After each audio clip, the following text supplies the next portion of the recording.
Alright, welcome back to Frosthaven. Episode 1, I kind of introduced a lot of the rules of the game, and then we played the first room of scenario number 1, which is called A Town in Flames, I believe. And having cleared the first room, the party of our Banner Spear, Xenia Zephyr, our Drifter Muckduck, our Bone Shaper XCOM, and our Deathwalker Achilles Tamir. We're doing a little bit of resting and preparing to open door right here to move on to the next room. Basically, our adventuring party has cleared through the pass. It's the end of winter, beginning of summer. This world only has 2 seasons, so it's either summer or winter. So the snowdrifts are melting. We have walked through the pass to check out what's going on in Frosthaven, which we haven't heard communications from since last year. And we have found the town in the process of being attacked by an Algox raid. So we cleared this room of Algox, and this turn we're going to do a little bit of a rest. So no enemies present. There's also kind of a weird thing here where different characters have different hand sizes. Banner Spear starts with 10 cards, which means if I'm playing 2 cards a turn, after 5 rounds, I'm going to have to rest. Whereas the Drifter starts with 12 cards. That means if I'm playing 2 cards a turn, I don't have to rest until after 6 rounds. So actually, my Drifter and Bone Shaper are not resting this turn. They are taking turns. But they're not doing much either. There's nothing to attack anymore, nothing to loot. So my Drifter is just moving 2 tiles. And that's you. And my Bone Shaper, I guess we can have the Wraith move toward us. And then we are also moving a little bit. Maybe to there. Maybe to there. Stay out of the way for everyone. Now, with that done, we do have a couple of characters who are resting. What happens when you rest is you have to lose one of the cards in your discard pile. So I've actually already chosen Tip of the Spear. This is going into my lost card pile, so I won't be getting that back anymore this mission. And then once I have chosen 1 card to lose, I can heal for 2 if I want. If for some reason I don't want to heal for 2, I don't have to. And then I put all of these cards back into my hand. Boom, boom. I believe there's a better way to do this, but I'm not sure it works while you're playing a solo mode. We also refresh a lot of items. Not all items are refreshed on long rest, but I think all of the ones that I have right now are. All the items which tap on use like this get refreshed when you long rest. In the Banner Spear's case, there wasn't anything to do with that though. We keep our banner up and everything like that. That's all fine. That's the Banner Spear's long rest. And then our Deathwalker's long rest, we don't get to heal because we're at full health. And I chose to lose Black Barrage as my Deathwalker. With my Deathwalker. Good card. All of the cards are good. I just felt like it was kind of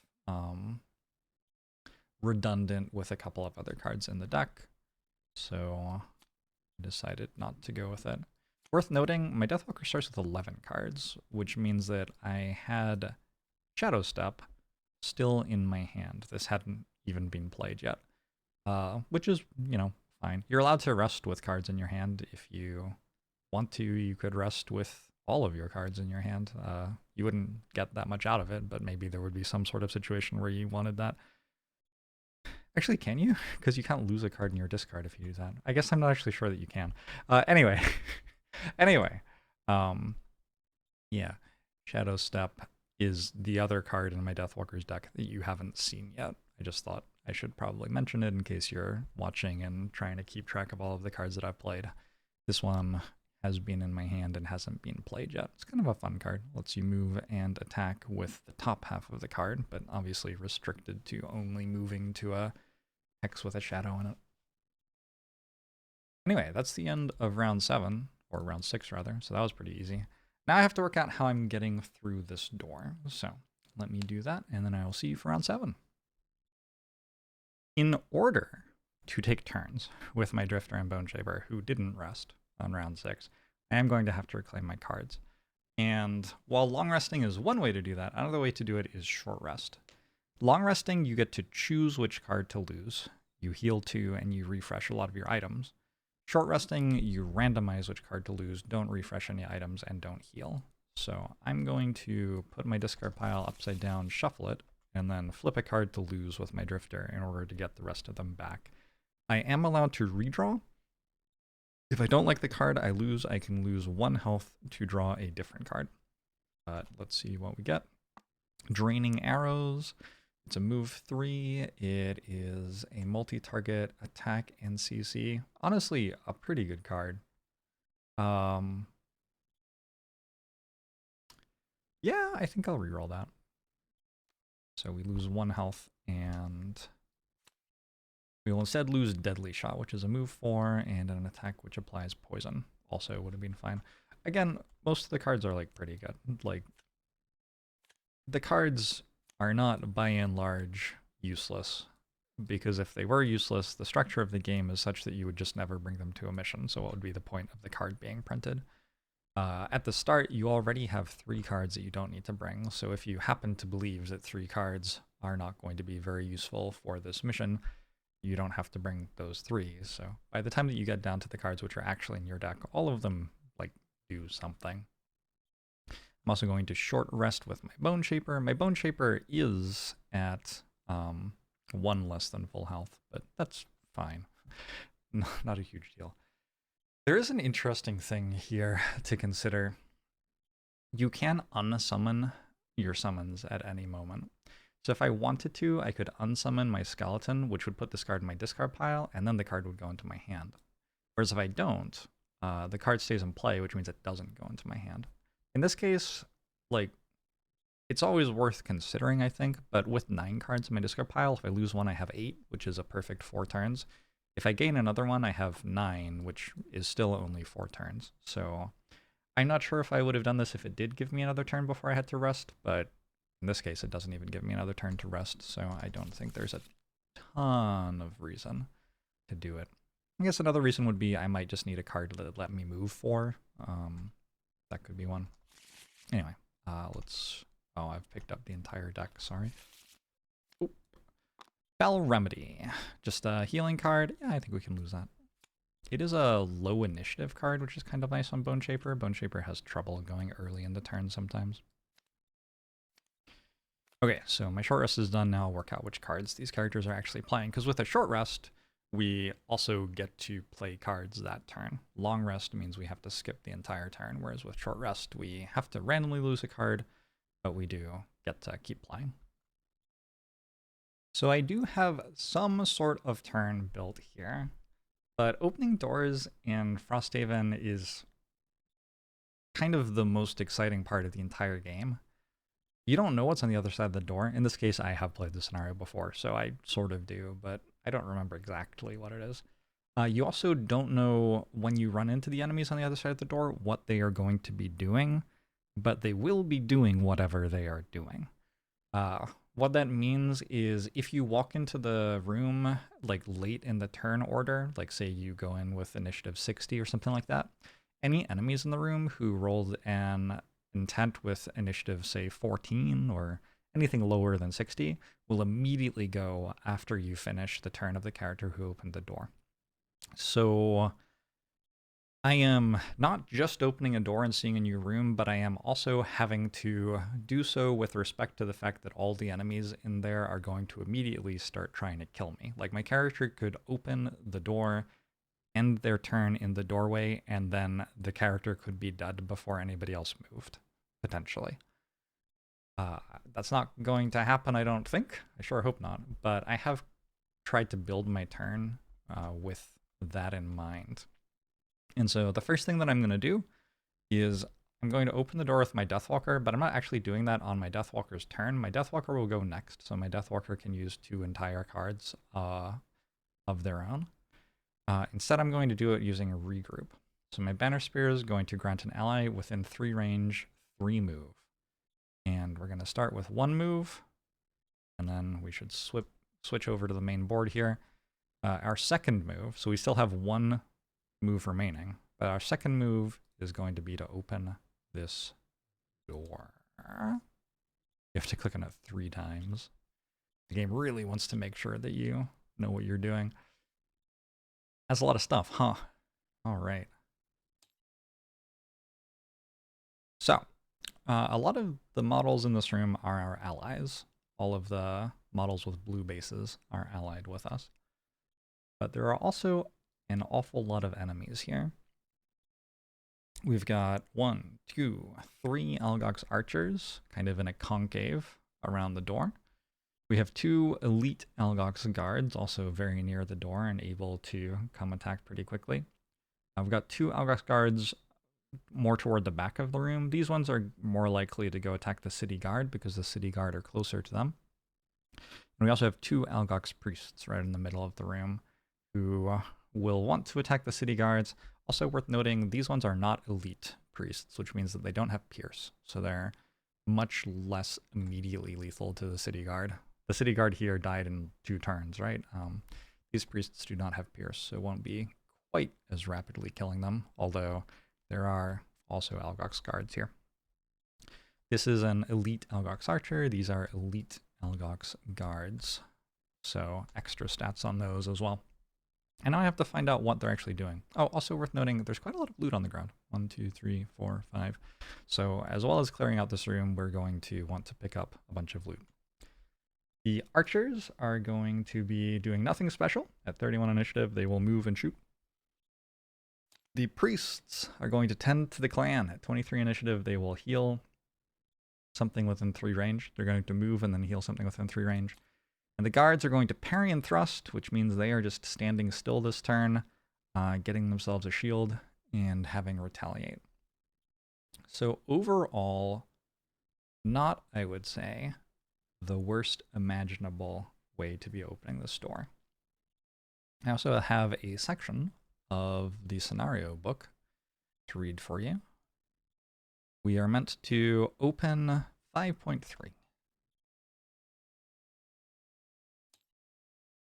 You run inside the gate, and the breadth of destruction becomes quickly apparent. The town has been sacked. Smoke burns your eyes. What structures still stand are bright with fire, and the rest smolder, their frames like black, torched skeletons. And all about the wreckage howl the Algox, celebrating their victory in an unrecognizable language. They ain't even win yet. Fight's still going. You gotta chill out. Alright, anyway. So our Deathwalker moved here. And now we still have 1 tile of movement left with our Deathwalker. Remember, our Deathwalker has a combat goal to kill an enemy before it takes its first turn, and this is the only moment, basically, where we have a chance to do that. So what I am curious about, if we look at line of sight, is can I walk here and have line of sight to attack one of these 7 health archers? We would want to draw line of sight from probably this corner to that corner. That looks like it works to me. So with our last move, I'm going to move the Deathwalker back, and that serves 2 purposes. One is I'm a little bit less likely to get killed by enemies. In fact, if you look at this archer, it's now 5 tiles away from the Deathwalker. 1, 2, 3, 4, 5. And also 5 tiles away from this city guard. So if I move 1 further back, I can actually make this archer prefer to go kill the city guard instead of killing me. If that's something I want to do, I don't actually know that it is something I want to do. So that's one thing that moving back does. Another thing that moving back does is it gets me within 3 range of this shadow, which means there's 1 more shadow that I can throw at this archer in my attack. Oh, and actually another thing that it does, I get to finish my Banner Sphere's turn here. I grant 2 allies within 3 range of move of 3, so I can also move the Banner of Strength up. And now I'm also within range of the Banner of Strength. So I have, yeah, given my Deathwalker as high a chance as possible, I would say, to succeed here. Then I have Set for the Charge, which is 6 initiative. I just clicked on this card so that I would have 6 initiative, basically. I was not intending to use it, and I'm not going to use it. My Banner Sphere is all the way over here, and yeah, attacks that my Banner Sphere can do don't really have targets right now, so we're not expecting our Banner Sphere's attacks to do much. All right, it's time for a big turn. So I'm going to play Anger of the Dead with my Deathwalker. It says remove any number of shadows within 3 range of yourself. For each shadow removed, this attack gets 1 extra range, 1 extra damage, 1 extra pierce, and we get 1 experience. I also have Strength of the Abyss, the bottom half of this, which says I can remove a shadow within 3 range of me to gain an experience and add +2 to one of my attacks. So if I'm using 5 shadows, 4 of them can be with Anger of the Dead, which gets it up to 6 damage and 6 range. 1 of them can be Strength of the Abyss, which gets it up to 8 damage at that point. And I also have a Banner of Strength, which gets me up to 9 damage. I'm going to be gaining 5 experience. And I would like to attack Algox Archer number 1 down here. So I'm just going to draw a card, and I would really like for this not to be a crit miss, please. Okay, -1's not a problem. That still kills. So it's, again, 2 plus 4 from shadows I remove, plus another 2 from shadows I remove here, plus 1 from the banner is 2, 6, 8, 9. -1 is 8. This enemy has 7 health and is dead, just like that. Boom. I do have to do a little bit of bookkeeping here. So first, this is actually not the first thing that happens, but one thing that happens is that when it dies, a shadow gets placed on the board. I'm going to put the shadow there, because I mark it for death when I attack it. And then all of the other shadows are disappearing. I have now used them. We'll just stack them there because there's a decent chance that they will be back again. Pretty good attack, I would say. I'm not mad about it. Then we have a Wave of Anguish, which says I move 2, and I move all shadows up to 1 hex. If I would like this Algox Archer to attack the City Guard, I can move backwards here, and it will. Another thing that does, which is kind of actually even more interesting to me, is the archers are moving this turn. If I move backwards, this Algox Archer here has to move 2 tiles forward in order to shoot me. And that is kind of like right in front of everyone. And it feels like my skeleton and summons and stuff will start attacking it pretty quickly. So yeah, I think I will move backwards. I will move back. I have a move of 2, but this tile is impassable, so it ends up only being a move of 1. I can move all of my shadows up to 1 hex. I will keep moving this shadow this way. I'm going to say that was a pretty successful turn. We got through the door without dying, and we succeeded at our combat goal, so that's pretty huge. The Algox guards stand still, gain a shield for the turn, and retaliate for the turn. Not a big deal. The Algox priests are going to move and heal. This is a weird kind of thing with Algox priest AI specifically. Probably with like healer AI in general in the game. When an enemy intends to move and heal,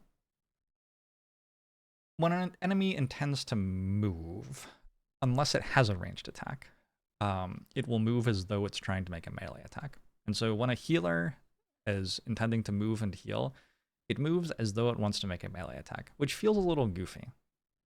This priest is going to move here into melee range of an enemy and then heal someone.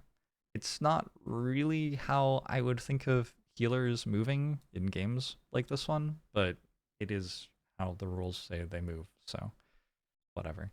There's nothing to heal. Everybody's on full health except for the loot pouch down there that used to be an Algox Archer. And now the archers go.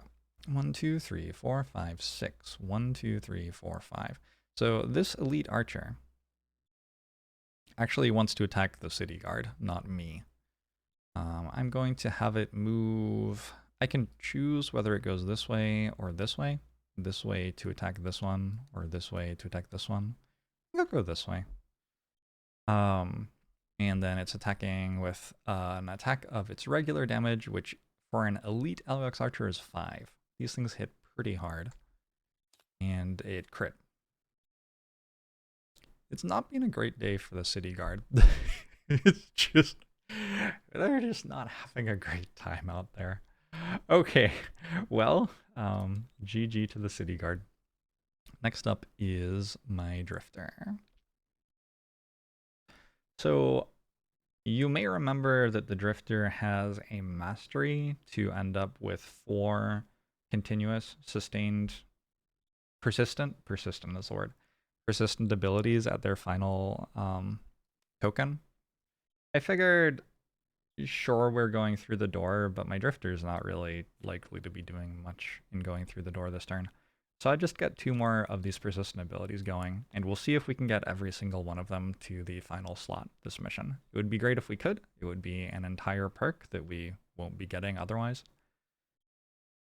I've just read this. Okay, well, I guess we won't be getting the combat goal for the drifter. That's too bad. I chose to do the one with the Deathwalker. It would have been hard for the drifter to do this as well. In fact, I'm going to say like extremely hard. Very, very, very low chance I could have done both of those. Maybe I should have taken a different combat goal. Is perhaps the lesson to observe. Oh shoot, I'm sorry, I forgot to do the other Algox Archer, which is going to want to move up here to shoot at my Deathwalker. +0, this is a regular Algox Archer, so only attacks for 4. My Deathwalker is down to 2 health. Deathwalker, not a particularly tanky character. For my Bone Shaper's turn, first the summons go. And the Wraith is going to try to attack this Algox Archer. Unfortunately, it only has 3 range and it can't move forward anymore, so that's as far as it gets. Then the Skeleton is going to try to attack the Algox Archer. Again, it can't move forward at all. Got a little bit of a traffic jam here. For my Bone Shaper's actual turn,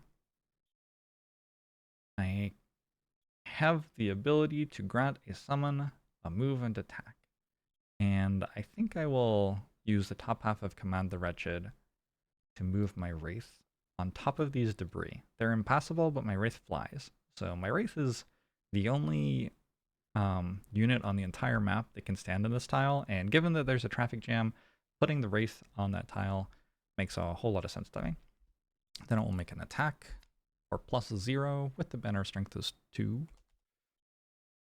And I have the bottom half of Damned Horde. I figured if the door opened and some like melee enemies ran in, I could maybe use the bottom half of this to put some curses in their deck. That didn't happen though. I'm actually going to move backwards with my Bone Shaper up onto this difficult terrain so that my Banner Spear can start moving forward. Will that work? I don't know. We'll see. Yeah, we will see right now because that's the end of round number 7. I think this should work. This is a very weird round, round 8.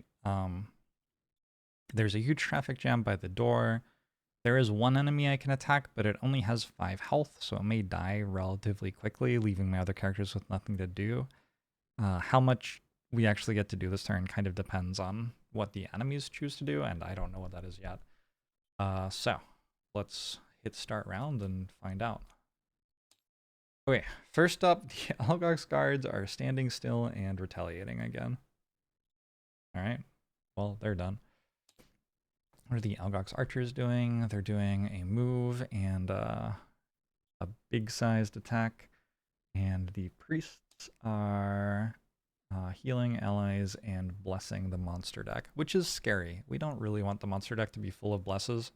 You just saw last round how quickly a 2x attack can kill something, and yeah, I would prefer that not to be happening. Anyway, we do get most of our characters to go before the Algox Archer does, so hopefully it'll be dead by the time it actually moves. With my Banner Spear, I realized I thought I had 2 move 4s in my deck, but I used one of them for 6 initiative, and I actually lost the other one, thinking that I'd only need 1, but then I immediately used it without the move. So my Banner Spear is kind of going to struggle to get to the rest of the fight. That said, we have the bottom half of Combined Effort to move 2, which is only going to be 1, and then move 2 allies within 2 range, 2. I'm going to move the Banner of Strength forward, And then I'm going to give my Drifter a move of 2. I've just remembered that this doesn't work. And I knew it didn't work. During your turn, add jump to all your move abilities. Does it work or not? Let me look this up. So my plan had been to get my Drifter over this difficult terrain using my Drifter's wings of jumping. I don't remember what they're actually called. Winged shoes. Yeah. During your turn, add jump to all your move abilities. Unfortunately, it isn't my Drifter's turn. And giving my Drifter a move during my Banner Spear's turn is not... Yeah, so this just doesn't work. So I have a move of 2 for someone else. How about... Well, we know that these guards aren't moving, so our Banner of Strength is safe right now. I think maybe I'll just move this skeleton so that it can get toward the doorway. Kind of uninspiring, but hey, it works. We're going to use Driving Inspiration now, which channels Light and deals 2 damage with advantage to this Algox Archer. I do not have +1 damage from the Banner of Strength, even though it's within 3 range of me. Its aura is only 2 range, so it's just an attack for 2, but we draw 2 modifiers, and I'll take a +1 on that for 3 damage, 100%. Next up is our Deathwalker. So I left myself quite a lot of options for my Deathwalker's turn. Like, quite a lot of options. Given what the enemies did, or perhaps more pertinently didn't do, this archer is 1, 2, 3, 4, 5 away from that. 1, 2, 3, 4, 5 away from the door. So if I move to the door, this archer will prioritize attacking me because of the tiebreaker on initiative. The city guard counts as having 50 initiative. The question of whether I want that or not is kind of interesting. Keeping the city guard alive can give me some things. There are spoilers about mission rewards here, which you don't know yet, but also just in general, like keeping it alive to keep these enemies attacking it instead of coming to fight me seems kind of sensible. And so distracting the archer for that reason could be a good argument. I could also move just to like get out of the way. Getting out of the way feels like a valid reason to move. Unfortunately, my Deathwalker does not have many cards left. I've lost a lot of cards with this character, and so there are only actually 3 cards left in my hand before I have to rest again. And if I lose 1 card, which is likely if I decide to run up, then we're, you know, down to 2 cards. That said, my Deathwalker doesn't have to survive all the way through the entire mission. If I'm outputting good damage right now, that's kind of fine. I think I'll move forward instead of backwards. Also, moving backwards does, in and of itself, kind of cost me cards insofar as it takes me a while to come back again. So, yeah, I'll move forward. 1, 2, 3. We're going to move with Lingering Rot, which says that I can also poison something within 1 range of me after I have made that move. And I'm going to use Fluid Knight. And I'm going to use Fluid Knight to attack the Algox Guard that this shadow is next to. The Algox Guard has 1 shield and 2 retaliate, but it can't retaliate against me because I'm not actually next to it. It will try to hit the shadow, but I'm already gone by the time that it tries to retaliate. So, Fluid Knight will consume this shadow. It will give me 1 experience. It will channel Dark, and it will make a melee attack for 5 damage. Not for 6, because even though the Deathwalker is in range of the banner, the shadow was not. We will draw our attack modifier. It's a +0. So against 1 shield, that hits for 4. I do not have a poison dagger. That would have been a great time to poison an enemy, but yeah, I don't have that. Okay, Bit of an iffy turn. Our Deathwalker has 2 health and sure is leading the party right now. But hey, it'll perhaps be okay. I've just realized something else. I didn't realize this before, but that archer is going to move before my Bone Shaper is. Oh my. Okay. I have a way to prevent that. It requires some drastic choices, but I'm going to unsummon my Shambling Skeleton first off. So we're going to put this Return Servant in the discard pile and get rid of our skeleton. That's fine. I'm allowed to do that whenever I want. Because my Drifter has to go rescue my Deathwalker from this archer shooting. I'm going to use Winged Shoes to add jump to my move abilities. I'm going to use Vile Assault to move 2. And basically the entire point here was just I can get over the difficult terrain and get 1 more move. And then I'm going to use Fortitude. Now Fortitude I used as a melee attack in the first turn, but it does have this text. Before applying any other bonuses, move the character token on one of your persistent abilities forward 1 slot to give this attack 2 range. So I'm going to move the token on Precision Aim forward 1 slot. That gives me an experience. And now this is a range 2 attack. Now, the enemy is 3 range away from me. So you might be thinking, Steven, well, what are you doing? A fair question. But I also can use the actual text on Precision Aim, which says all your ranged attacks have +1 range, and on your next 6 ranged attacks, add +1 damage.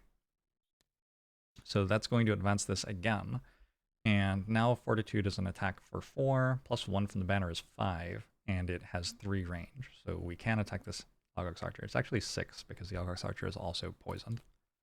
I rolled a -1 modifier, but that is not an issue. It only had 2 health. It just got overkilled by 3. Oh, also Vile Assault heals me. I missed that. Oh, and when I heal, on my next 6 heals, I add an additional 2 health. Now, that doesn't heal me for more because I am already at full health, but it does advance the token on this persistent ability a little bit. So I need to get attacked a lot of times to get Unbreakable. 5 times I need to get attacked. I need 3 more ranged attacks. I need 5 melee attacks. And 4 heals. And if we can do that somehow, we will have completed our mastery. It's kind of impossible to plan for that with any sort of guarantee, though, I think. Back to the enemies. This elite Algox Archer would like to attack someone. It's attacking at 3 range, and oh, worth noting, by the way, that this is marked for death by my Deathwalker. And so it's going to move here, and I think my Deathwalker should have just attacked this Archer. That way the shadow would still be here. I could have just used a regular attack. My Drifter wouldn't have had to do anywhere near as much. I wouldn't have had to unsummon the skeleton. Oh well, I've made my choice. Now the Archer will attack my Deathwalker and presumably force me to burn a card to survive. A -1 modifier is still enough to force a card burn here. So I look through my hand. If I want to lose a card from my discard, I can, but I have to lose 2 of them instead of 1. I think I'm going to lose Shadow Step. So I didn't play it the first time through the deck, and then I lost it immediately the second time through the deck. If that's what I do. Hold on. Because actually, perhaps it would be better to keep Shadow Step so I have 19 initiative next turn. That does sound kind of important. Yeah. Yeah, okay. We'll lose Call of Doom. Having 19 initiative so that I can run away before I die just feels like a very good idea. That's the only Algox Archer left alive. I did a pretty good job of getting them dead. Next up we have our Bone Shaper, and the first thing that happens in our Bone Shaper's turn is the Summons move. So our Wraith moves forward, technically not even the Bone Shaper's turn yet, and then attacks this Algox Guard. I've drawn the Null modifier, so that's a hit for 0. That's the only summon because I unsummoned my skeleton, so now my Bone Shaper takes a turn. We have a move for 4 here. 1, 2, 3, and then I'm stuck. Actually, I think maybe going here is better to make it easier for my drifter to get through next turn. My drifter has a move of 3. That is a real traffic jam. I have a low initiative card, so I can get out of the way. Okay, that's fine.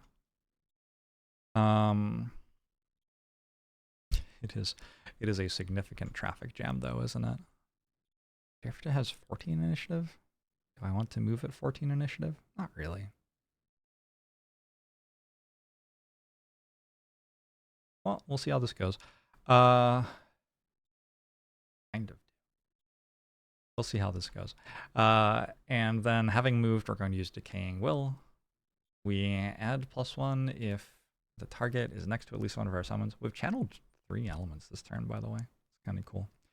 We're hitting something within 5 range and poisoning it. I think we hit this elite Algox guard probably. It's down to 15 health. It's marked for death. It does have a shield this turn.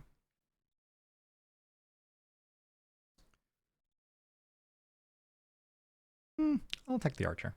Maybe we can swap what thing our Deathwalker has a mark on. Right. So we shoot an archer. I also have to consider, like, if I move forward a lot, these Algox guards are still here and can come to fight me instead of the city guards, which feels bad. But anyway, I'll attack the Algox archer. That's fine. -1 damage. +1 from the Banner of Strength means I hit it for 1 and poison it. And that's my Bone Shaper's turn. Finally, the Algox Priests go. And they are going to move. Again, they're moving as though they're trying to make melee attacks on things. So it's a move for -1, so we'll only move 1 tile because the non-elites only have 2 movement. And we're healing all allies within 1 range for 1 and blessing the monster deck twice. Terrifying. But that's the end of round 8. Round 9 feels like it's going to be a lot less awkward than round 8, which is interesting because I have fewer cards total. But I guess part of it is like I'm sort of through the door. And then another part of it is I'm not trying to get as much out of my cards because I just don't have as many. Are they? Okay. This time the Algox cards are again standing still. They are again shielding themselves. They still haven't moved. They have 2 cards in their deck of 8 cards, which don't result in them moving. And I guess the ones they've been drawing also shuffle the deck, so they have a chance to draw them again. In this case, Venom Shiv doesn't shuffle. Maybe they have 3 cards, not 2. The one where they stand still, shield, and retaliate must reshuffle the deck, so they have a chance to draw it again next turn, though. So, the Algox cards are again not moving. Algox Priests are moving and healing, so that's non-threatening. And the Algox Archer, there's only 1 left. It's going very slowly, and it's going to attack 2 targets, but it won't move. I think I can probably kill it before it moves. And that's going to be what I attempt to do. Anyway, let's see how the turn actually goes, though. First up, my Banner Spear is moving at 15 initiative. I'm using the bottom half of Deflecting Maneuver just to move 2. Then I'm using the top half of At All Costs, which gives me an experience. And it heals all allies for 3. 1, 2, 3. 1, you're at full health. And that's all my allies who were wounded. I take 1 damage for each ally I had healed. And that's my turn. That's everything. Algox cards now go. They attack at melee range, but they haven't moved yet, so they still have nothing left. Nothing available to attack, and then they shield themselves for 1, so they have 1 shield. That's fine. Next is my Bone Shaper's turn. So first, the Wraith is going to move, and it will attack this Algox guard. I don't have a choice. That's just what it does. The Algox guard has 1 shield. I attacked it for 1 +1 from the Banner Strength, -1 from the shield. 1 damage. And then the Bone Shaper's actual turn happens. So how this Algox Archer works when it's attacking 2 targets is it'll attack the nearest, like it'll attack as though it was attacking one target, where it does all the tie breaking and stuff and everything and chooses a particular enemy to attack. And then I get to choose what its second target is out of all of the valid, like legal options at that point. So right now it's going to attack the Deathwalker and then the Wraith. My Bone Shaper is not in range to be attacked. I'm going to move 2. I'm going to step on top of that loot. That seems pretty good. And then I do want my Wraith to attack the Archer. How confident am I that the Archer dies? I'm certainly not certain. Certainly not certain. How's that for confidence? I think I'll move my Wraith here and attack the Archer. It looks like I'm within 2 range of this banner, but I believe range doesn't go through a wall. And as such, we have to go 1 tile, 2 tile, 3 tile. But let me check that. Yeah, that's written, I think, fairly clearly here. 2 hexes that share a wall but still have line of sight between them are considered to be at range 2 from each other. So it's actually 2 range to get from here to here, and then 1 more range is 3. So the Wraith is not getting +1 damage on its attack. However, well, I didn't even tell you it was making an attack yet. We're using the top half of Wrath of the Turned Earth to grant a summon and attack with +1 damage, and we're consuming life to gain, or earth rather, to gain an experience, and apply poison with this attack. You know, if I'm trying to kill the Archer, which I am, I think it's preferable not to gain experience, weirdly. The thing is, your characters get stronger by getting new perks, by getting more equipment, etc., etc., etc. The only way that the enemies get stronger is, well, there are, I guess, 2 ways. One, you can play harder missions, which just have tougher types of enemies on them. But in terms of the enemy level scaling, that cues entirely off the level of your party. So if I can get stronger by getting lots of perks and lots of new equipment while not leveling up, I think that's better for me than if I do level up. So I think if I have a choice between activating a consumption of earth and losing, or gaining rather, 1 experience, or not, I would rather not. And the enemy's already poisoned, so that doesn't do anything. Yeah, is it possible to, yeah. I will say that I'm actually not using earth. All right, so the Wraith makes an attack for 1 damage base +1 from the poison on the enemy, +0 from the modifier. 1, 2, 3, enemies down to 8 health. It does feel like it's quite a long way away from being dead still, but we've got some more damage coming. It's the Bone Shaper's turn. We get loot! Oh, I love it when I get loot. What's this one? Lumber. Cool. My Bone Shaper is the character who is, as a retirement quest, trying to find 5 different types of herb. So I don't think that is one of them. I don't know. You could try eating it. Some creatures eat it. Deathwalker is up next. I did use Shadow Step to get 19 initiative. However, having done so, seeing what the enemies are doing this turn, I'm just going to move forward instead of backwards, which is like a little bit bold. I'm at 5 health now, though. It's probably fine. So I am moving forward to this hex, 2 range away from everything, and I'm using Forceful Spirits, which is a 2 range ranged attack with 2 targets. So I can target 2 things. I can consume this dark to make it hit for 3 instead of 2. Gives me an experience as well. I have 10 experience on my Deathwalker. Wow. And then the first attack I'm going to make is going to be against this Algox Archer, which is poisoned. It's for 4 when you count all the stuff, +0, so 4 damage. 1, 2, 3, 4. I'm also going to mark that for death, so I'm changing where my mark is. It's no longer on this Algox guard. However, I will then attack this Algox guard, which is down to 14. I draw -1. So down to 2, then it's shielded for 1, so now it's on 13. And that basically is why I changed the death mark, because it is going to be a while before that actually dies. That's my Deathwalker's turn. I am feeling a touch vulnerable there. Okay, Drifter.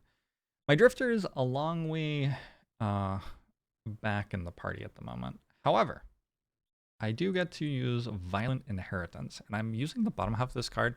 This is a card which is lost on use if we use this version of the bottom half of it. So we're getting a lot of output out of this half of the card. Often, if you have a card which is lost on use, which doesn't have a persistent ability that keeps going throughout the entire mission, it makes the most sense to use it toward the end of the mission, because that way you've already gotten to use the card without losing it, like maybe 2 or 3 times or something like that. In this case, though, I want it now. I think also the mission's actually quite close to being over. If you think about like relevant turns, we're going to pretty quickly reach a point where the enemies are just kind of hitting the city guard and are not threatening to us, and we can set about mopping up without too much threat. So this seems like a good turn to use the card. We're going to move 4, 1, 2, 3, 4, which gets us within 3 range of this Algox Archer, and then we're also going to make an attack for 3 against it, except we've got a banner in range of us this time, and we have +1 damage on ranged attacks, and we have poison on the enemy. This advances, by the way. And so that is an awful lot of other stuff that's going on. Let's draw our attack modifier and not miss. We actually drew the Bless. So some rough math on this. 3, 4, 5, 6, 12. We're hitting it for 12 damage, which I believe is more than the 4 health that it has. It's a dead Algox Archer. And we get to make another Shadow. And we still have another card, which is kind of cool. So this is Draining Arrows. Draining Arrows has 3 targets at 2 range. Because I'm getting +1 range on my ranged attacks with precision aim, that can actually be both of the Algox guards, and it will muddle them, which means that until the end of their next turn, they will attack with disadvantage. So that means next round, they're going to attack with disadvantage. It's also going to hit for, again, I'm within range of the Banner of Strength, but this time, this only works once each turn, so I actually can't use it anymore. So it's going to hit them for 2, because I also have Precision Attack, and this is going to advance 2 times. I have successfully put Precision Attack on the final slot. Now we just have to do that for everything else, which feels like it might be harder. Okay, at the bottom one here, I will hit for -1. It started at 2, and the enemy has a shield, so that deals 0 damage. And the other one, +1. That one hits for 2. And they are both confused. Yeah, that's my Drifter's turn. I think we are successfully through the door, which is nice. The Algox Priests are going to move and heal. So this one's going to move as though it's seeking a melee enemy, and then heal, but there's nothing to heal over here. This one, it prioritizes moving to do the melee attack, which it doesn't even do, over moving to heal. So even though it could move this way and heal that, it isn't going to choose to. The Algox Archers are all dead, so I don't have to worry about them anymore. And that is the turn. At the end of turn here, I am going to short rest with my Deathwalker. We're already out of cards. I considered for a second I could long rest, but the thing is, I'm almost at full health. I didn't use my Circlet of Elements yet, so all that's really doing is letting me choose which card I lose at the cost of an entire turn. And while there's some compulsion to skip a turn here so that I don't run out of cards as quickly, there's no real punishment here for running out of cards. Like, my character exhausts and is removed from the mission, but I did use all my cards, so I got the output from the character. And there's no, like, permadeath in this game or anything like that, so we just get the character back for the next mission. So I think I'll just short rest. That is the card that I most want to play next turn, unfortunately, so I'm going to reroll. We will take 1 damage and reroll into Lingering Rot, which is my move and poison card. That is okay.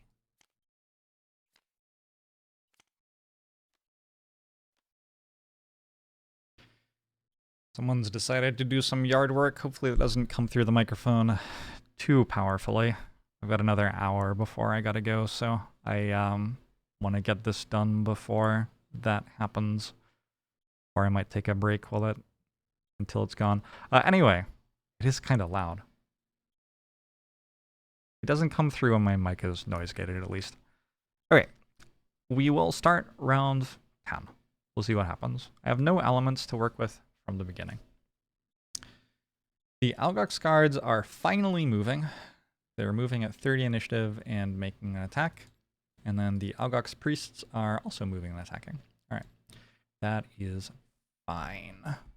So my first character to move this turn is my Drifter, who I said at the start of this mission, like, I use my Drifter to tank quite a lot. And then I feel like I haven't been attacked a single time on my Drifter yet.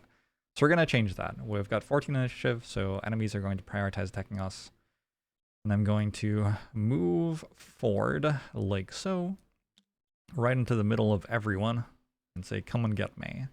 I'm going to use the bottom half of Sustained Momentum to make a move for 2, and then the top half of Prudent Preparation is going to give me 1 shield and 1 retaliate for the remainder of the turn. I also have, on my next 6 sources of damage from attacks targeting me, I get 1 shield. I have that. So I'll have 2 shield and 1 retaliate. That should hopefully keep me alive and even deal some damage back. Next we have the Banner Spear. We're just going to use the bottom half of Incendiary Throw to move through the door. 1, 2. And then I'm going to chuck a... Shouldn't this be marked for death? I think this is marked for death. I'm going to chuck a Javelin at it. If it isn't marked for death already, it's about to be. I feel like that didn't draw a modifier. Well, that's a crit miss. I guess I won't be dealing any damage. I do channel air when I play my Javelin though. So the Algox guards go now.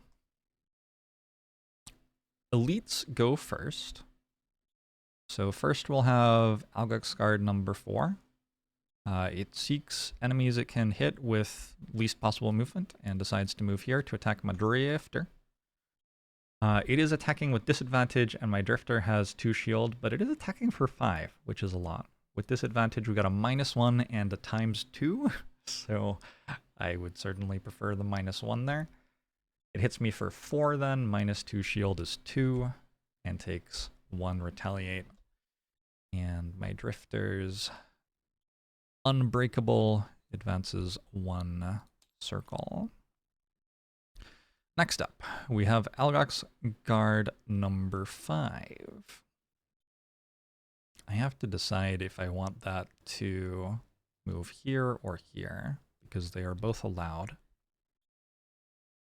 Probably makes sense to put it on top of the other loot that's already on the ground.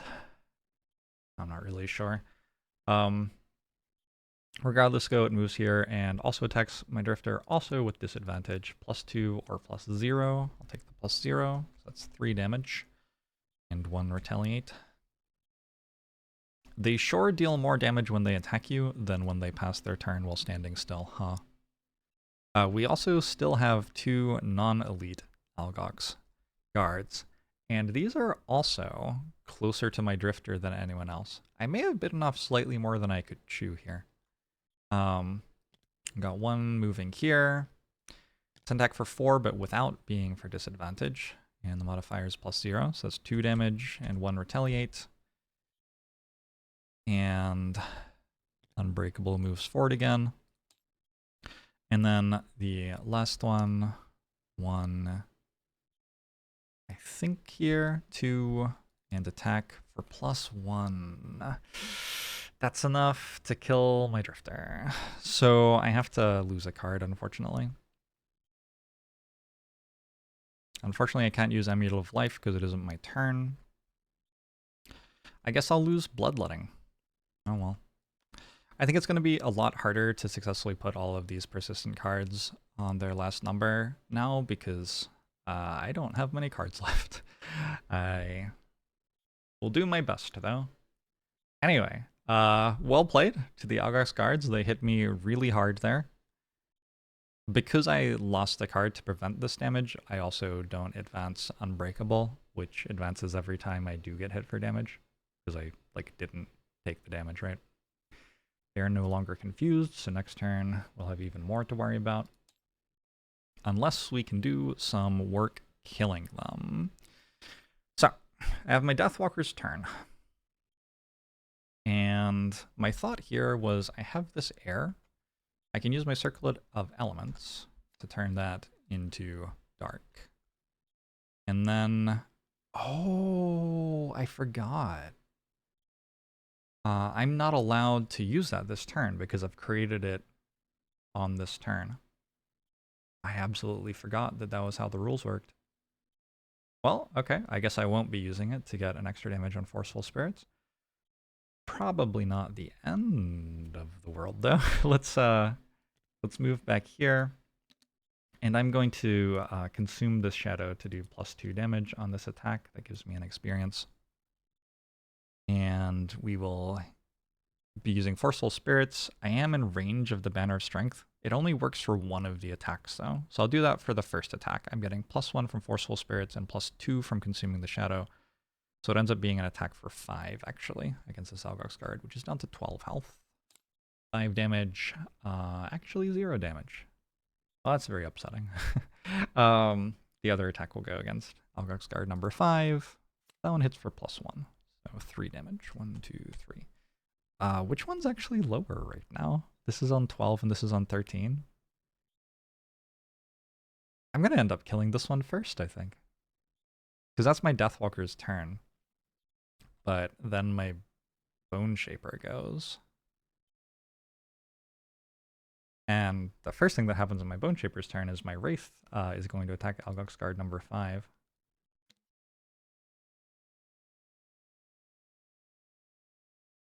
It moves away to have an attack without disadvantage and then makes the attack +2. Yeah, that's at lower health somehow than the other one. This turn I have Eternal Torment, which puts a curse in the enemy deck and grants a summon adjacent to the target of the curse and attack for 0. Unfortunately, my Wraith walked away, so is no longer adjacent to that target. There was no way to, yeah, there's no way to jimmy the AI for the Wraith there, unfortunately. So I think what I'm going to do is using Transfer of Essence to heal my Drifter feels like a pretty good idea. Let's do that. 1, 2, 3, 4, 5, and I take 2 damage. I channel Dark again. Let's just, given that this didn't actually work, let's say that we don't actually use it. How about that? I thought that was going to work, but it sure didn't, and I sure had Dark coming anyway that turn.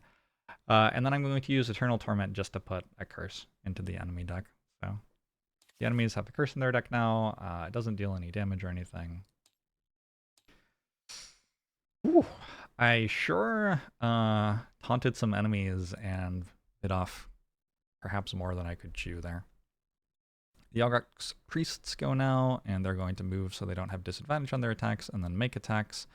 Their base attack is 3, and the City Guard has 2 shield, so they probably won't deal much damage. This one draws the curse I just put in their deck. And this one draws the Bless. Okay, I'd rather the Bless gets drawn against City Guard than my characters. So start as an attack for 4, and then doubled to 8, -2 shield. City Guard are taking some hits. Definitely taking some hits. Okay, terrifying round 10. I let the AI actually make attacks, and maybe I should stop doing that.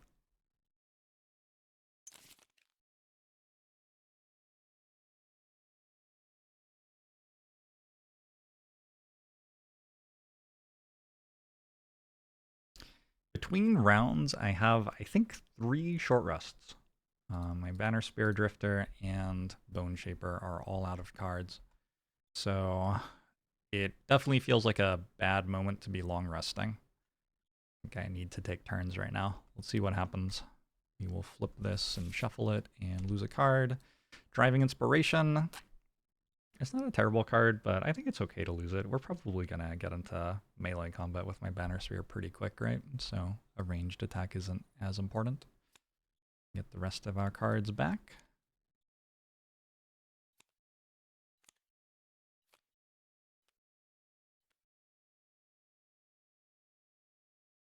For my Drifter, I need to remember that Prudent Preparation goes on my discard pile too, because it discards at the end of the turn. Vile Assault.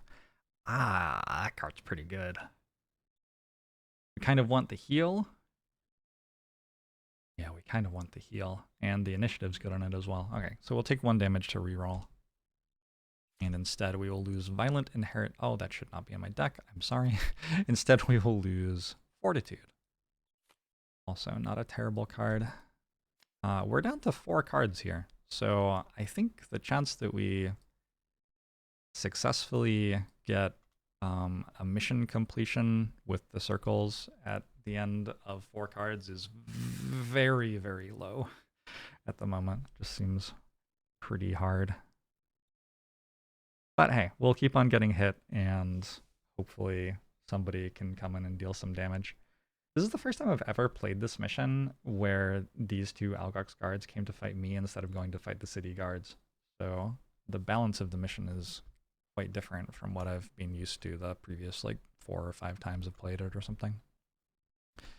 My Bone Shaper, I've always found that like the Bone Shaper, it starts with 12 cards and then it just kind of doesn't lose cards very fast, and so toward the end of the mission it often just kind of feels like your other characters are all exhausting and your Bone Shaper feels completely fresh. I still have 8 cards there compared to 4 cards in my Drifter's hand. That is 4 more cards. Which, it's not like that means you can keep playing for twice as long. It's way more than that, because this is 2 turns, 1 turn, 1 turn, 4 turns, plus however long I spend long resting. 4 turns versus 4 turns before I have to rest a single time, then 3 turns, 3 turns, 2 turns, 2 turns, 1 turn, 1 turn is 16 turns. 4 turns versus 16 turns. Very different. All right, let's roll a very important dice here. I guess we're drawing from a deck, but what the Algox guards do this turn feels like it's relevant. They are going to shield and retaliate again. They've really been enjoying doing that, haven't they? Does that in fact have a reroll on it? It must. Yeah, so every time they do that, they reshuffle their deck, which is why they're able to do it over and over again, I guess. The priest is going to shoot 2 targets and... Oh, does that make it come to me? Wow. So the rule for multi-attacks is they're going to move to try to have as many attacks as possible. That is their number 1 priority, is to move to be able to make both attacks. So this priest can move here, and then it can attack.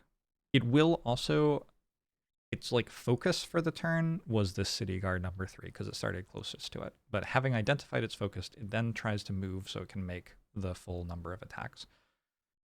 So it moves here, and first it attacks this city guard, +1, -1 initial modifier, so it deals 1 damage.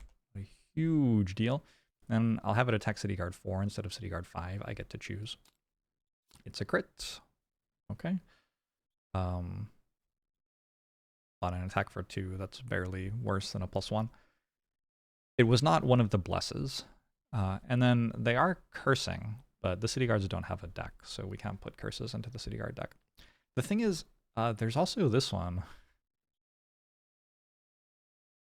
In order to attack this city guard and one other enemy, we could move here and attack these 2, or we could move here and attack my Drifter as well. In this case, though, moving here gives the attack disadvantage, so the priest will prefer moving here and attacking my Drifter. So I've not only gotten the 2 Algox guards to attack me, but also now this priest. This is kind of wild how this has worked out. I'm going to make the attack against the city guard first. It's a null. And then the attack against my Drifter, -1. So started at 3 damage, -1. -1 from the modifier is 1 damage. Then my Drifter has a card that gives shield on this incoming damage, so it doesn't actually take any damage, but does add a curse to Muckduck's deck.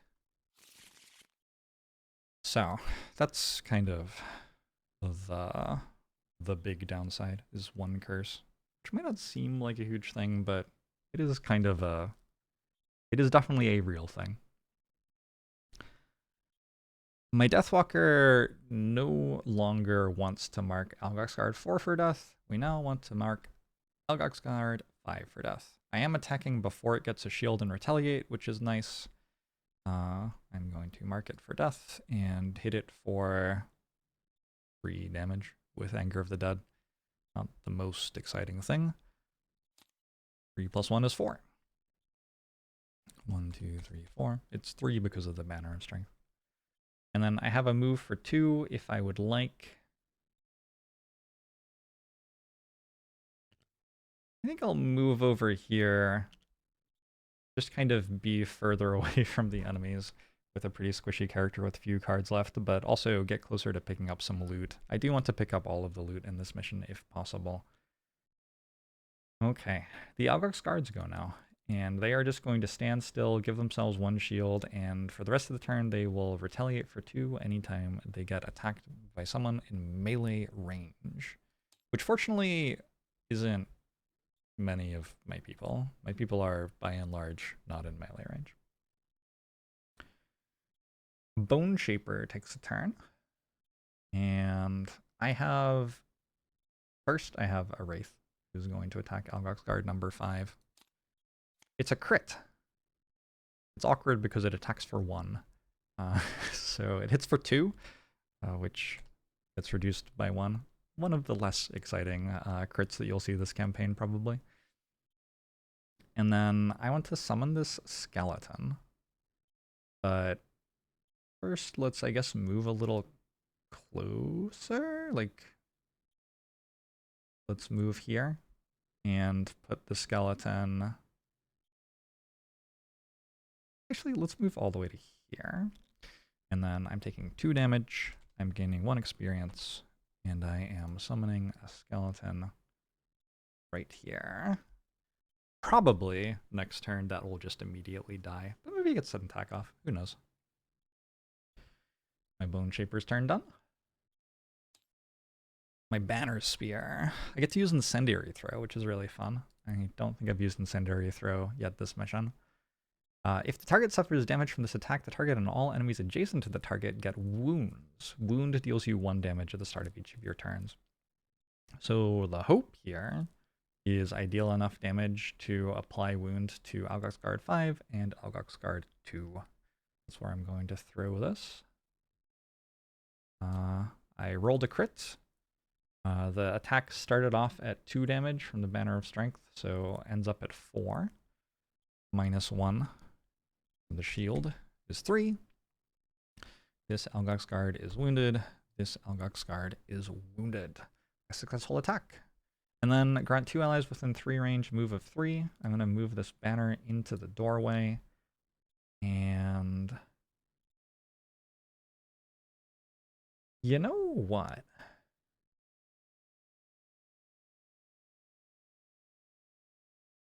It's a touch weird, but I do want to pick up the loot. I'm thinking about giving my Deathwalker a move over here. It feels like it just moves it outside of range of my banner, though. Maybe that's wrong. Probably that's wrong. Maybe I don't move anybody else. Maybe they're all just doing fine. Move my Bone Shaper. Oh, my Bone Shaper doesn't need to be in range of the banner because we're not making actual attacks with that character. So my Bone Shaper can come here. That seems all right. Actually, I could even go there. And my Deathwalker picks up this loot pouch. Sure.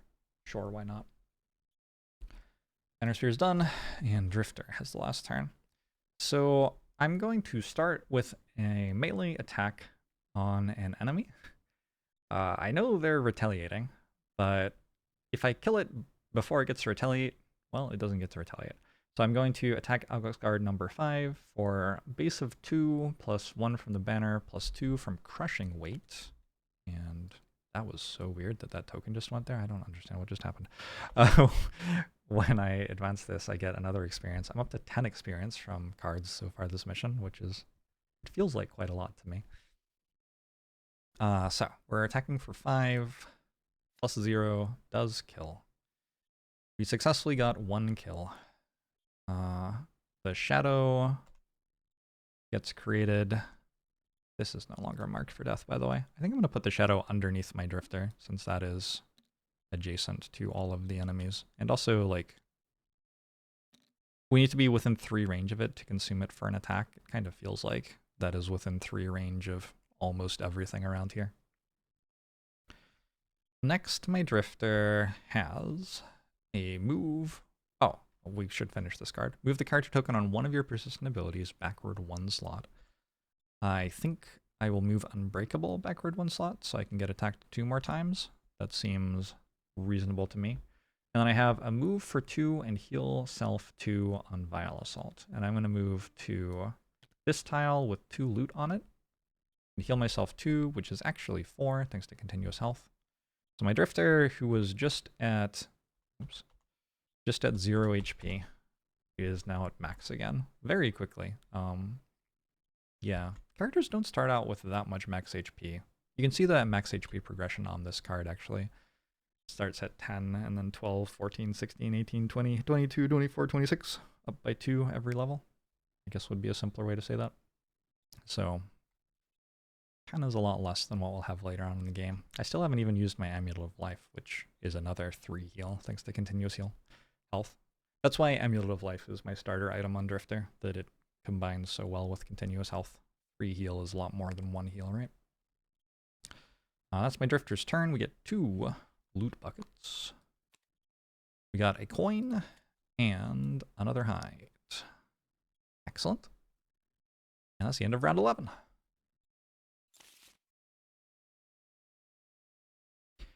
It is already time for my Deathwalker to short rest again, so I guess we will short rest again. A nice thing about short resting this often is you do get to play your best cards over and over again. I'm wondering if I want Fluid Knight. I think I don't want it enough to reroll. It feels quite awkward, but I seem to be wounding every enemy now. Awkward because wounds deal damage over time, and I think all the enemies are about to be dead, so what is the point? But anyway, that's what I'm doing. What's happening? The priests are going to move and heal. Don't love that. And the guards are going to move and make ranged attacks. That's really interesting. These have been very abnormal Algox guards. So let's just look at what that means the enemies are currently trying to do. This priest will try to move toward my drifter, and then we'll heal one of the guards in here. If I moved my drifter to here, at that point, the priest would want to move this way, and it wouldn't be in range to heal. So probably I want to move my drifter to here as a like starting point for the turn. This priest will just move up to one of the city guards and then stand in front of it, not a big deal. The Algox guards, they're all going to move like backwards away from what they're in contact with to be able to make a ranged attack against it. This one though won't move. Currently it just wants to attack my drifter. This one will move back and attack my drifter. I think my drifter can only take 1 more attack though, yeah? Oh no, 2 attacks. Okay, that's kind of fascinating. I get so my drifter takes 2 attacks this turn, while also making that Algox priest leave. I have to kill one of the guards before it moves, I think. which is perhaps doable. This is at 12. Yeah, it should be doable.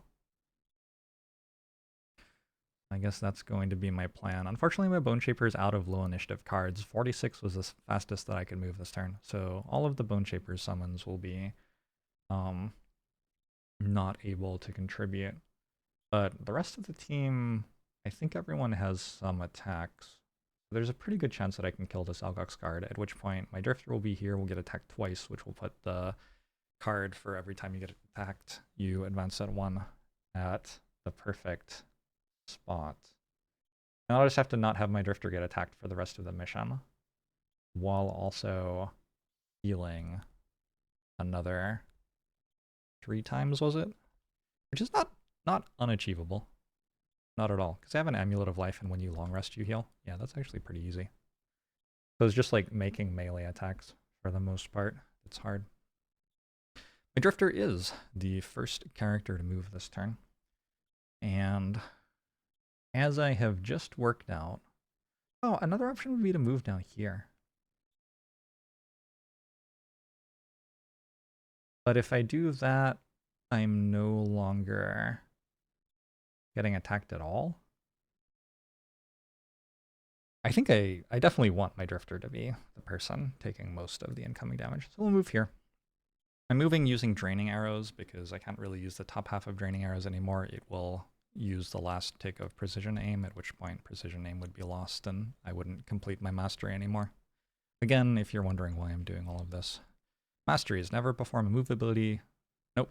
Masteries. End a scenario with your character tokens on the last slots of 4 persistent abilities. That's why I'm trying to do this. If I succeed at that, I get a perk. So having a perk for the entire rest of the campaign, at least until my Drifter retires, would be a really nice thing to get out of the first mission. Having done this, I'm going to use the top half of Prudent Preparation, but in this case, I'm just going to use it for a melee attack. So it's a melee attack for 2 base plus 2 from Crushing Weight plus 1 from the Banner of Strength. Is pretty substantial, and we're going to hit Algoxard 4 for hopefully 5 damage. Yeah, 5 damage. 1, 2, 3, 4, 5. There's always the risk of drawing a crit miss, or just drawing like a -2 twice and failing to get the kill. But hopefully that won't happen. My Deathwalker is next in the turn order. I was going to use Forceful Spirits to attack 2 enemies. The problem is I either have to move here and lose the Banner of Strength, or here and lose, well, get disadvantage on the attack that I'm trying to make. So instead, maybe I don't get to attack 2 enemies. It's probably just killing this is more important than anything else right now. So I think I'll just make, I'll use Anger of the Dead. Anger of the Dead and Forceful Spirits are identical here though, actually. I'm going to consume this Shadow for +2 damage on the attack. And I get +1 from the Banner as well, so it's 5 damage overall. +0.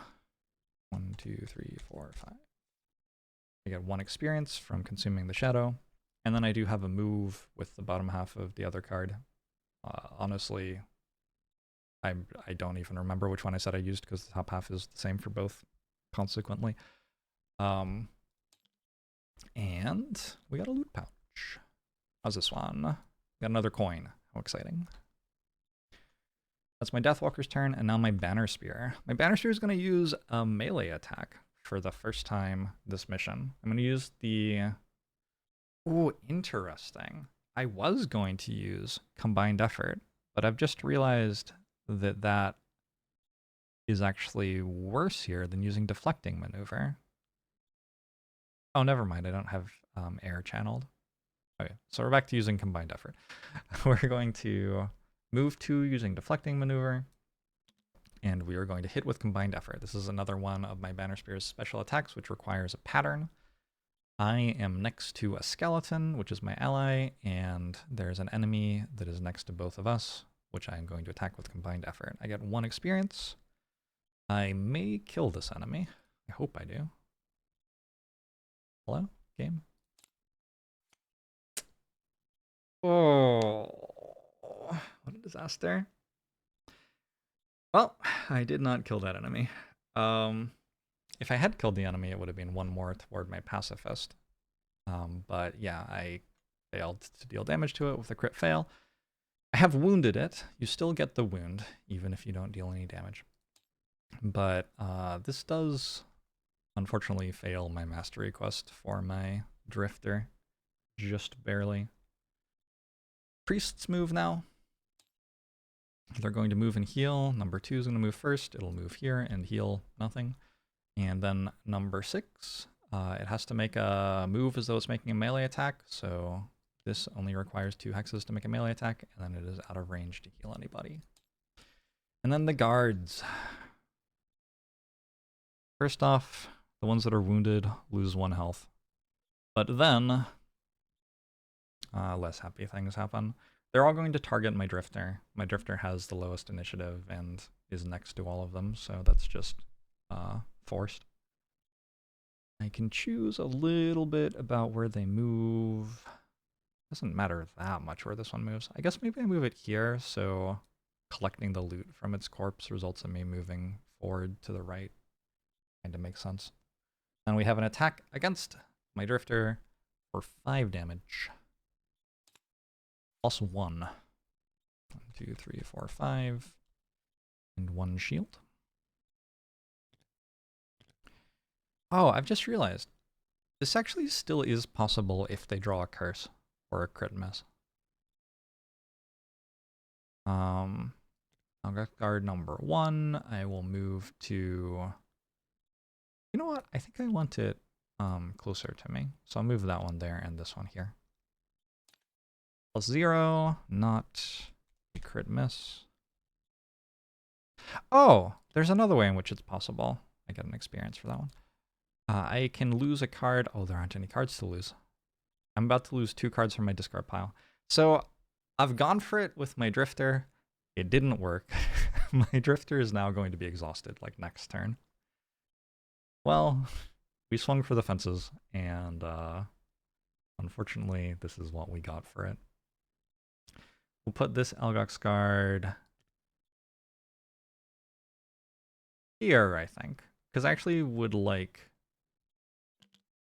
I don't want my summons to attack this Algox guard, because it's going to die to a wound anyway. Might as well have them attack this one. Attack on my drifter, +2. Oh. Well. I can't lose cards from my hand because I don't have any cards in my hand. So I have to lose 2 cards from my discard pile, which means I now have 2 cards remaining total, the ones that I played this turn. Next turn I can long rest, but then the turn after that, I will be exhausted. Goodbye, Drifter. I can, like, I do still have a couple of turns with the character in play where it can be tanky for me, so I still get a little bit of use out of Muck Duck, but I'll be taking a little break until next mission shortly. Alright, Bone Shaper's turn. First up, we've got a Wraith attack on this Algox guard. +1 damage, 1, 1, 1 is 3 damage. 1, 2, 3. Then we have a skeleton. I can decide where the skeleton goes. I'm going to bring it upward and make an attack. +0, 2 is the base attack for the skeleton, +1 from the Banner of Strength, +0 from the modifiers, another 3 damage. Yeah, the Bone Shaper is also just kind of broken in these like longer missions once stuff gets out of the way. It's very noticeable that my Bone Shaper just kind of deals truckloads of damage. I think I will use the top half of Eternal Torment here. I'm going to curse this Algox guard, so the enemies get a curse in their deck. And then my summon, who is adjacent to it, gets an attack. So that's another attack for the skeleton. -1 on that one. I am allowed to use the Banner of Strength again, because this is a different turn. So my skeleton during its turn used the Banner of Strength, but now it's my Bone Shaper's turn, and the skeleton can again use the Banner of Strength. Banner of Strength says all allies within 2 range add +1 to one of their attacks each turn, not each round. And those are different things. -1 on the modifier though means just 2 damage there. And then I can move if I want, but I'm currently standing on loot, so I feel like I could also just not move. If I was going to move, I'd go over this way toward this Algox Priest. Nah, I just pick up the loot, I think. What I get? Metal. That's the first metal I've found. Cool.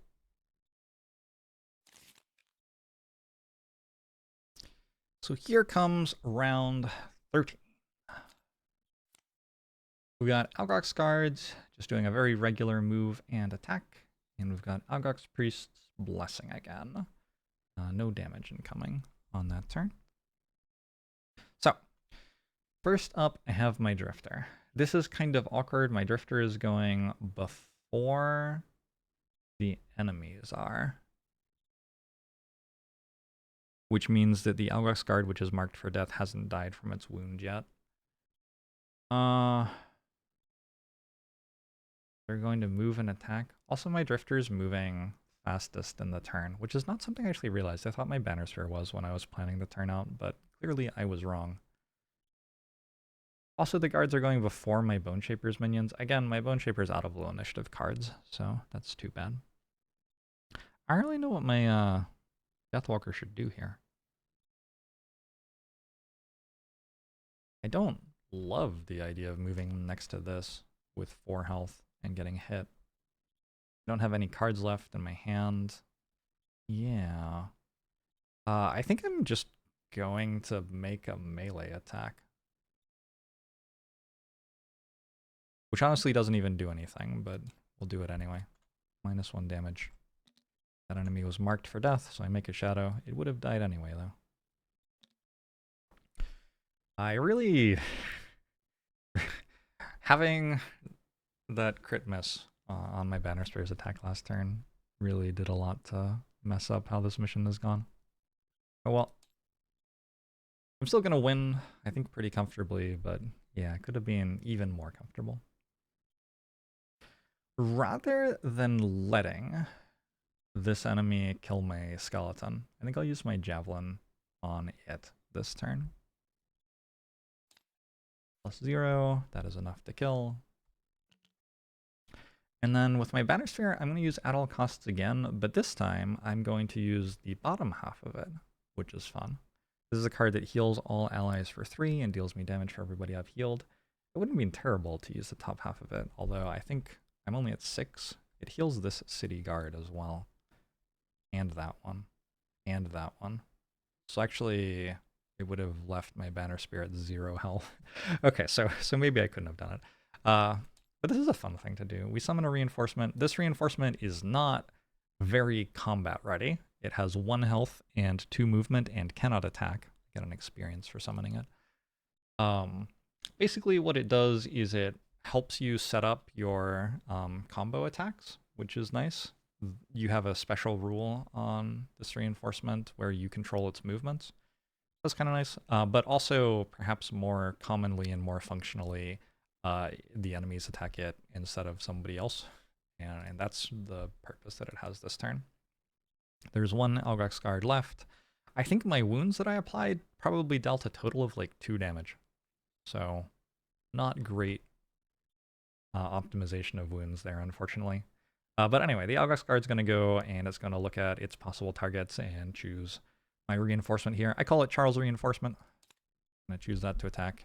Charles Reinforcement is now dead. So this card went here, and now it goes into our discard. It's one of the summon cards which goes in discard instead of being lost as well, which is a nice part of it. Oh, I summoned air when I threw my javelin. Worth noting. Also, I've killed another enemy. So I am now at 2 enemies dead on the mission from my Banner Spear's attacks. That's all of the Algox Guard's turn. So next up we have our Bone Shaper. And first our summons are going to move and attack. The Wraith moves here to attack this Algox Guard. +1 damage, hits for 3. 1, 2, 3. Then the Skeleton moves here to attack the Algox Guard. -1 on that one. 2, 3, 2, 2 damage. I have the ability to grant one of my summons an attack for +1 damage, which I am absolutely going to do. I'll give that to the Skeleton since it attacks for more. It's a crit miss. Whoops. And then I'm going to move to with the bottom half of Transfer Essence and just go pick up this loot here. What do we get? What do we get? What do we get? We got another medal. The Algox Priests go now. They're not going to have to move because they're already in melee. They're not going to heal anyone. They will apply 2 more blesses to the monster attack deck. That has 4 extra cards in it. I think one of those is a curse maybe, but I think several blesses are in there. And then finally, my Drifter will take a long rest. I'm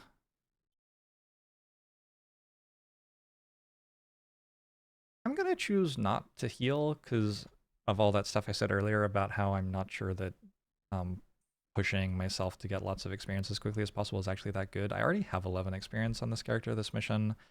I think leveling up my characters at about the same pace is probably the thing I want to do, and my Bone Shaper's very much trailing behind the other characters in that regard, so yeah, probably chill out. We don't need that experience. I do have to lose one of these cards. I reclaim the rest of the cards. There's only 1 card in my hand, so we end the round, but then at the start of the next round when we're trying to play our cards, there aren't enough, and our Drifter is dead. Our other characters get to continue though. We don't lose the mission or anything, and our Drifter still gets all the experience, all the loot that he picked up, and we will see him again in town after the mission. Or even, I guess, maybe on the way back on the road after the mission. I guess also this is the first mission, so we're not going back to town. We are going into town. Whatever. I will work out round 14.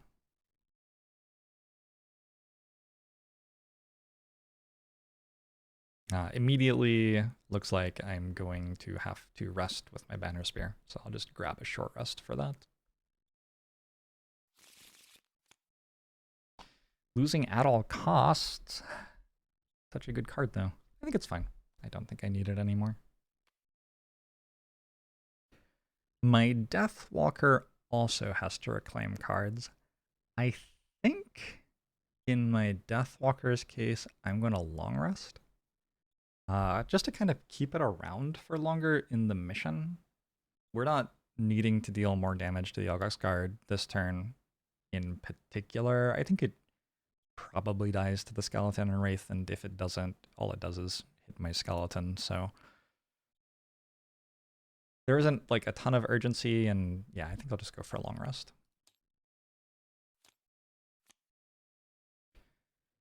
All right, turn 14, round 14 rather.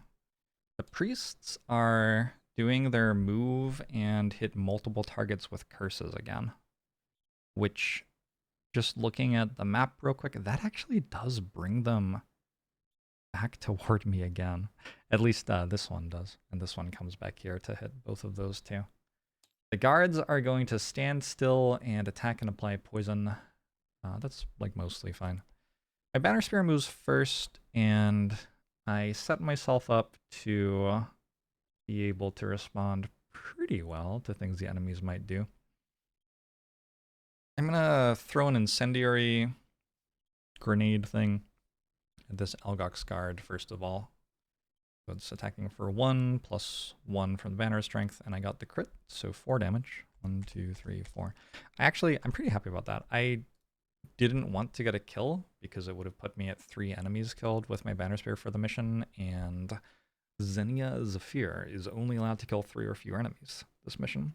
So, yeah, Instead of doing that, I have not killed the enemy, which I'm going to claim is better. We'll see if that's true or not. It's possible I'm just wrong. Then I'm going to move 4 up here and grab more loot. I do think, like, getting the loot's pretty important.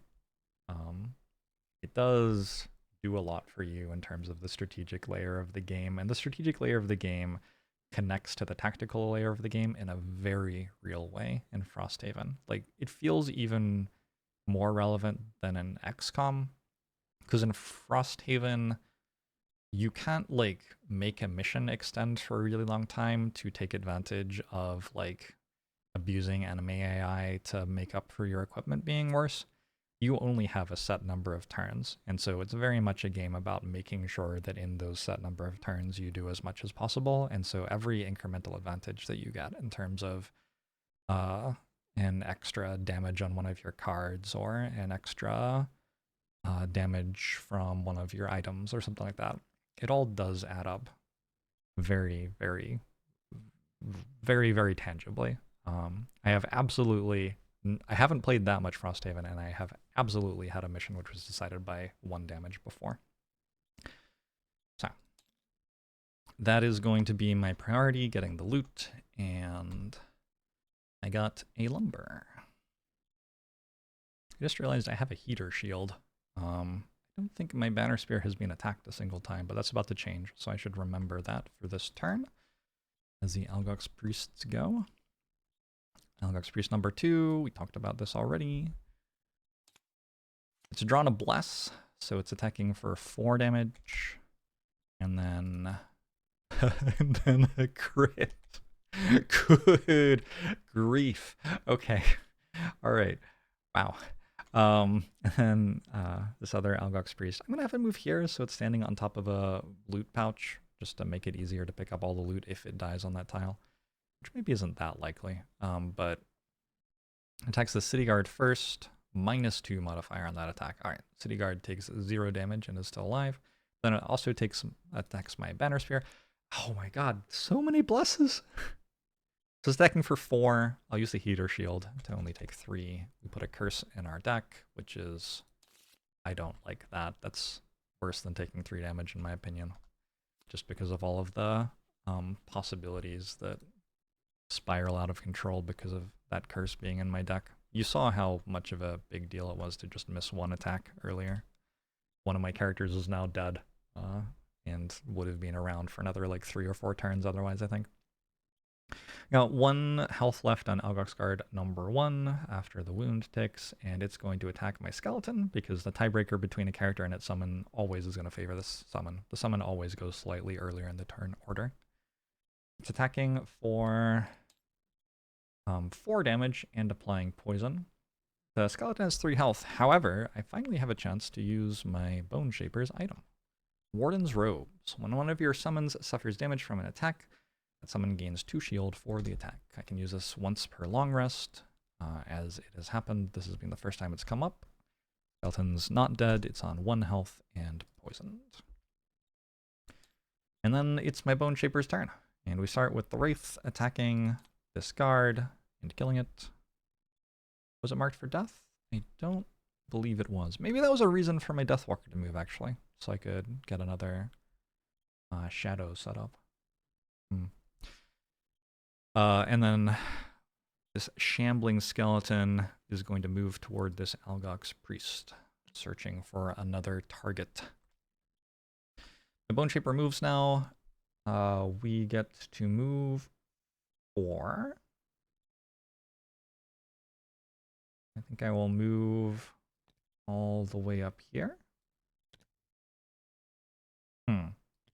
Having looked at my turn a little bit more, I'm gonna move the skeleton there, I think. Because that way, when I command the Wretched and grant a summon and move an attack, I can move the Wraith forward, which seems better than moving the skeleton forward. The skeleton does attack for more, actually. Let's move the skeleton forward. All right. The skeleton gets an attack for... Want to move there? I think it wants to move there.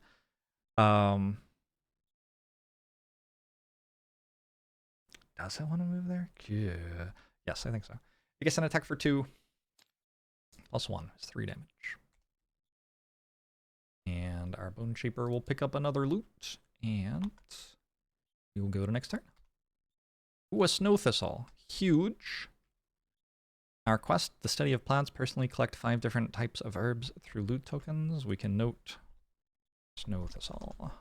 We have 1 out of 5 done. Actually huge. How many more enemies are there? 1, 2. There are loot patches on the ground. We could have it done by the end of the mission. Not actually. It's impossible. There are only 2 types of herbs in the mission. Loot pile. But yeah, I mean, it's a nice thought, right?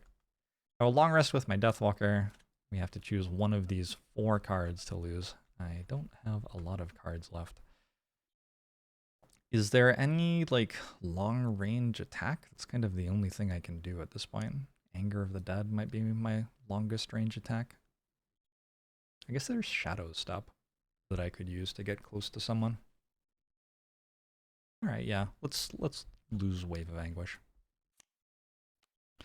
And heal 2, and that's the turn.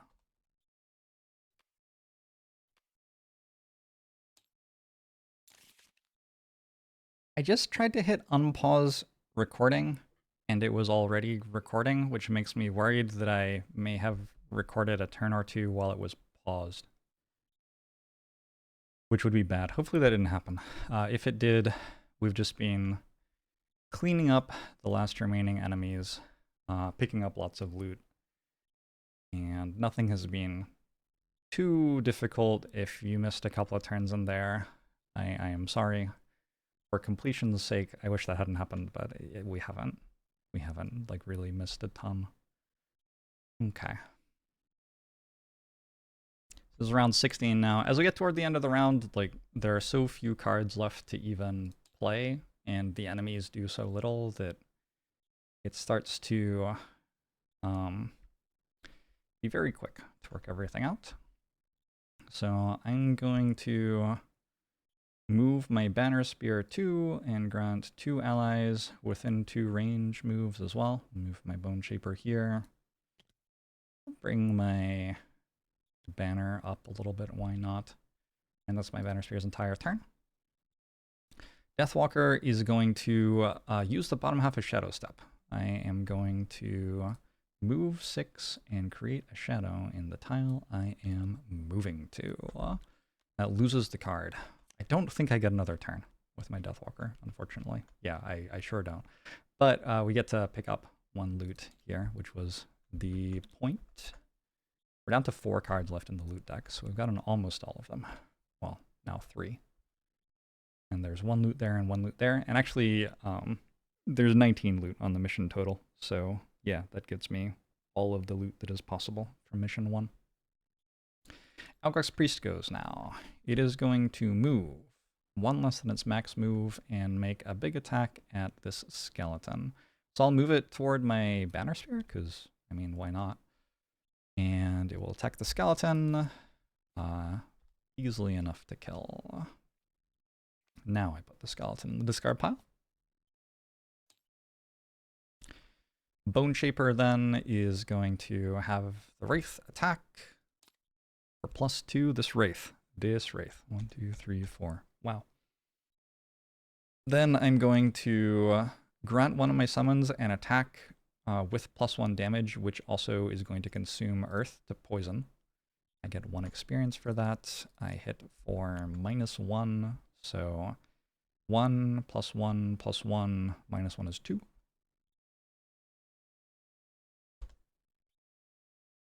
And then I'm going to use the bottom half of Returned Servant to move 4, but I mean, really only 1, and pick up 1 more loot. And then we have, hopefully, the final round of the mission here. Looks like my Banner Spear has to short rest.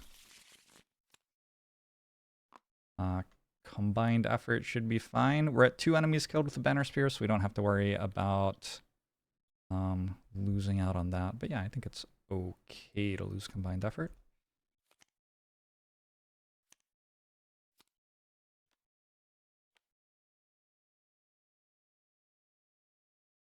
And I'm just going to go set for the charge, 6 initiative, make sure I move first, and then deflecting maneuver with no advantage, actually. Want javelin? No. I think deflecting maneuver. Should get the kill. My Deathwalker exhausts. That's fine. I'll say my Deathwalker long rests, which keeps it from exhausting until the end of the mission, technically. Alright, let's see how round 17 goes. Banner Spear starts. The Algox Priest has 3 health and is poisoned, and I'm attacking it for 2 + 1 + 1 + 1. It's dead, and I move and pick up the loot. And that is the mission. So, I'm going to do the post-mission bookkeeping now. So, like, putting the cards away and putting all the loot that I got onto the character sheets. I will probably go through... let's just go through this together right now. We got Pacifist, kill 3 or fewer enemies, because this one's fun to see.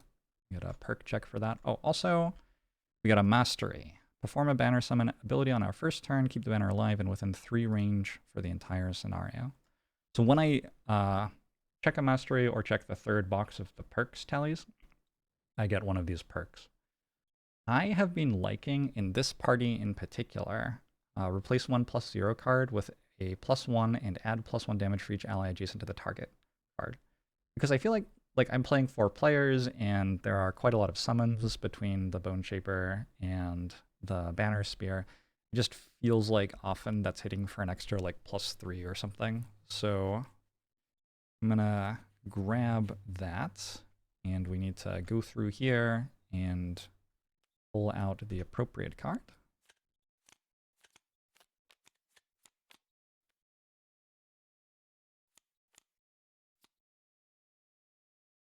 And then go through the attack modifiers and pull out a +0. The game will remove the curses and blesses automatically, fortunately.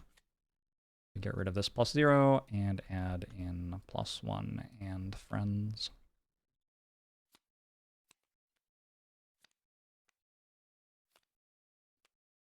Our Bone Shaper failed to be an our Drifter failed to be an overachiever. Also failed at the Mastery.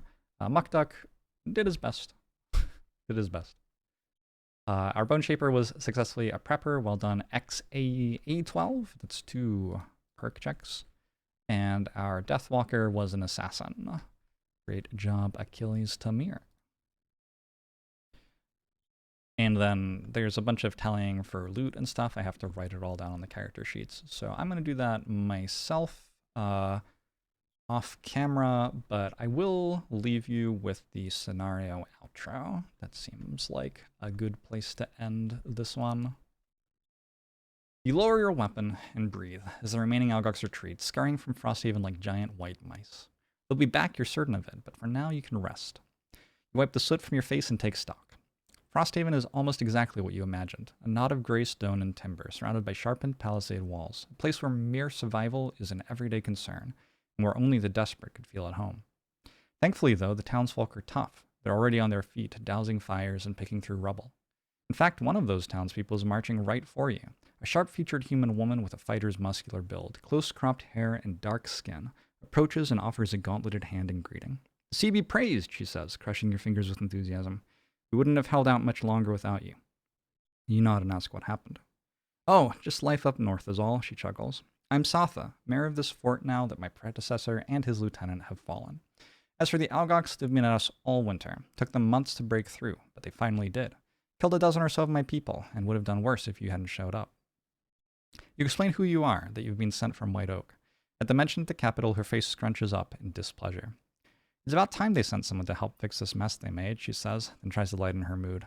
"I don't mean to be ungrateful. I'm overjoyed to still be among the living. But a lot more people would be alive if your employers, the Merchants Guild, never stuck their noses in our business. I spent my whole life here in what was once a fishing village, living and letting live with the Algox. Until last summer, that is, when the Merchants Guild sent some garrisons and bureaucratic types up here to see how Frosthaven could be of more use to the Empire. One of their expeditions proceeded to muck about in an Algox burial site, and the next thing we know, righteously angry Algox are attacking us. The Inkstains immediately hightailed it out of here, leaving just a handful of soldiers behind to keep us safe." Satha clenches her gauntlet tighter and tighter as she tells the story, now releases her grip. I've had to learn a lot of things in the last year. The hard truth is that the Algox refuse to be reasoned with, and the only way to stay alive and keep this place I call home is to win the fight, regardless of who started it. Her face softens and she clasps your shoulder hard. There's not many of you, but I'll take what I can get, especially now that our garrison's been thinned. And as it happens, I have an idea. She turns and gestures to the town's smoldery walls. We took a beating in that fight, so if we're going to survive much longer, we'll have to do more than just sit around and wait for the next attack. She sizes you up carefully. I've already sent a scout to track the Algox back home to the mountains. Drop your gear at any longhouse that's still standing and rest up. As soon as you're ready, I want you to get over there and find a way to slow these attacks. The bunks in the remaining longhouses are all occupied by the injured, but you find a dry stretch of floor to lay your heads on your packs. You doubt you can sleep after the horror that greeted you in this little outpost, but before you know it, a young Valrath man is nudging you awake. Satha's scout has returned with his report. You tracked the attackers to the foothills of the Copperneck Mountains, where they entered a cave at the base of Snowscorn Mountain. Interestingly, a smaller band split from the main group before they reached the cave and hiked around to the mountain's deadly eastern face. The scout didn't see where they went, but he suspects a secret entrance to the Algox stronghold. One last thing, the Valrath says as you wipe the final dregs of sleep from your eyes. Another group is moving towards Snowscorn. They were Algox, no doubt, but they're dressed differently than the ones who attacked us. They carried long sticks and had some wild animals with them. I don't know if they're going to attack the mountain or reinforce it, but either way, you'd better get there quick. We get to set our morale to 2 plus X, where X is the number of city guards still on the map. You know, in the end, 3 out of 5 survived. So we get morale of 5 to start the campaign. Morale influences our defense against town raids. Yeah, there's an entire thing over here. We'll talk about that in the next episode. But starting at morale 5 seems good. And we unlock new scenarios, Algox Scouting and Algox Offensive. And then perform an outpost phase, which will be the first thing next video. Before I go, though, here's our map of Frosthaven. Mission 1, a town in flames, is complete. I'm going to give it a little decal. There's no, like, check mark decal, I don't think. So I think what I'm going to do is I'm going to mark them with the mark that makes the most sense for what mission we just played. Like, I feel like we used a lot of the dark element. So I'm going to just put a dark decal on this. Town in Flames is complete. GG. Yeah, and thanks for watching. I'll see you next time.